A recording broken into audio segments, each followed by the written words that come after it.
দুই বন্ধু, একজনের নাম হারুন, একজনের নাম হারান।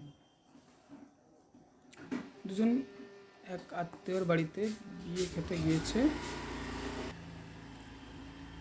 বিয়ে বাড়িতে খাসির মাংস, মদ অ্যালকোহল খেয়েছে। পরদিন দুজনেরই পেট ব্যথা। দুজনই একই ডাক্তারকে দেখাতে গিয়েছে চেম্বারে। দুজনকেই আল্ট্রাসোনোগ্রাফি করতে বলেছে। দুজনেই একটা ল্যাব থেকে আল্ট্রাসোনোগ্রাফি করেছে। দুজনেরই কোলেসিস্টাইটিস ধরা পড়েছে। কোলেসিস্টাইটিস দুজনকেই সার্জেনকে দেখাতে বলা হয়েছে, যে কোনো একজন সার্জেনকে দেখিয়ে অপারেশন করার জন্য। হারুন সে একটা প্রাইভেট চেম্বারে গিয়েছে ডাক্তারের কাছে, নার্সিংহোমে অপারেশন করবে। হারান একটা সরকারি হসপিটালে গিয়েছে সার্জেনকে দেখাতে। হারুন নার্সিংহোমে গিয়েছে 35,000 টাকা একটা লাভ বলেছে, প্লাস ব্লাড টেস্ট দিয়ে 4,000, টোটাল 39,000 টাকা।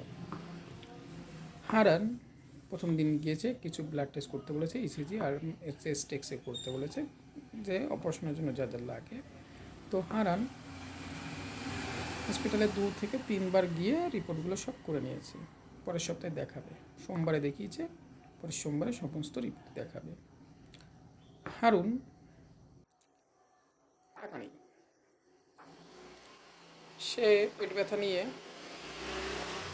1 সপ্তাহ ধরে কাজ করেছে, 400 টাকা পার ডে। 7 দিনের মধ্যে 5 দিন কাজে যেতে পেরেছে, 3 দিন যেতে পারেনি প্রচণ্ড ব্যথার জন্য।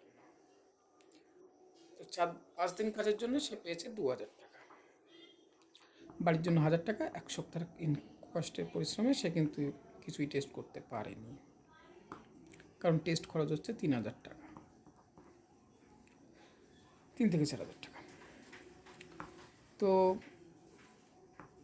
ওর টোটাল এই ব্লাড টেস্ট করতে তার সময় লাগলো 4 থেকে 5 সপ্তাহ, মানে 1 মাস 10 দিন, শুধু টেস্টগুলো করতে। টেস্টগুলো করলো। এবার ওদিকে হারান পরের সপ্তাহে সোমবারে গিয়ে ডেট নিল, পিএসসির জন্য গেল, দিয়ে সব কিছু করতে তাকে বললো 2 মাস বাদে তার লাইন পড়েছে, 2 মাস বাদে তার ডেট পড়েছে, সরকারি হসপিটালে অপারেশন করবে। সে ঠিক আছে, সব কিছু রেডি, 2 মাস বাদে নাম সেট হয়ে গেছে, কবে অপারেশন হবে, কবে গিয়ে ভর্তি হবে, সব রেডি, 2 মাস। হারুন ব্লাড টেস্টগুলো করে এবার 35,000 টাকা জোগাড় করার জন্য পুনে চলে গেল, যে ওখানে পার ডে 1,000 টাকা করে ইনকাম করা যায়। তাহলে যদি 1.5 মাস থাকে তাহলে 40-45,000 টাকা নিয়ে বাড়ি আসতে পারবে।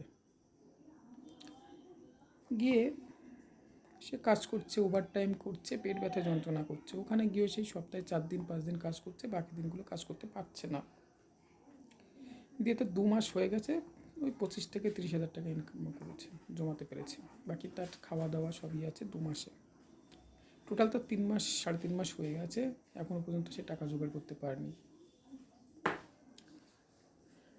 আর এদিকে তো ব্যথাতে খাওয়া দাওয়া কমে গেছে, ওজন কমে গেছে, দেখে মনে হচ্ছে খুব বাজে অবস্থা। কারণ পেট ব্যথা হলে খাবে কী করে, বমি হচ্ছে যখন তখন। তো ও বাড়ি চলে আসলো, কেউ একজন বুদ্ধি দিল যে যা হয়েছে হয়েছে, বাকিটা সে লোন নেবে, ঋণ নেবে,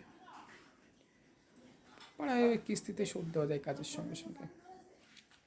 দিয়ে সে বাড়ি আসলো, টোটাল 35,000 থেকে 45,000 টাকার মতো খরচ হয়ে গেছে, কারণ সে 4 মাস বাদে আসছে, এখনও 35,000 হবে না, বলছে এখন 40,000 লাগবে, প্লাস ও টেস্ট করেছে প্রায় 45,000 টাকা।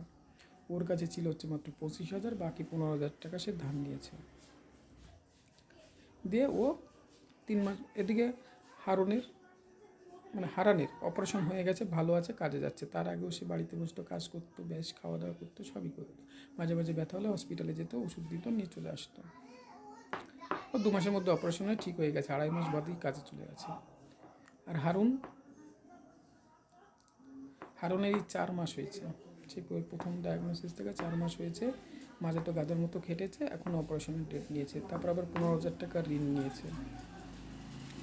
অপারেশনের 7 থেকে 8 দিন, 10 দিন, 15 দিন ও কিছু খেতে মানে কাজ করতে পারছে না, 15 দিন, 1 মাস ঘরে বসে আছে। হারান কী হয়েছে, হারান বেশ সুস্থভাবে 5-7 দিন সরকারি হসপিটালে ভর্তি ছিল, বাড়ি এসে সুস্থ। হারুন নার্সিংহোম থেকে বাড়ি এসছে, কারণ আগে থেকেই তো খাওয়া কমে গেছিলো, কাজ করেছে, কাজে পেট ব্যথা প্লাস কাজ মানে টাইম ওভার টাইম করে তার শরীরে আর কিছু নাই।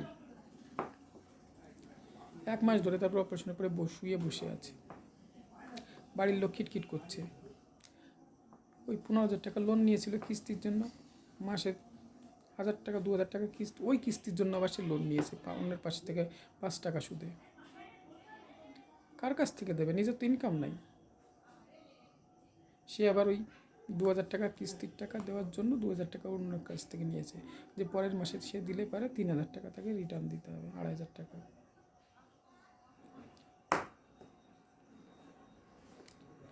আমি বলছি না যে তুমি নার্সিংহোমে যেও না, কিন্তু রোগটাকে পুষে যেও না। মানে শুধুমাত্র এখানে হারুন আর হারান নয়, এরকম প্রচুর গল্প আছে। হারুন না হয়ে হারান হন।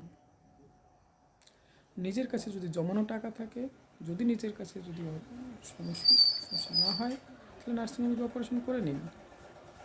কিন্তু যদি না থাকে, যদি মনে হয় কি তুমি খেটে খেটে জমিয়ে তারপরে করবো, তাহলে সরকারি হসপিটালে করিয়ে নিন।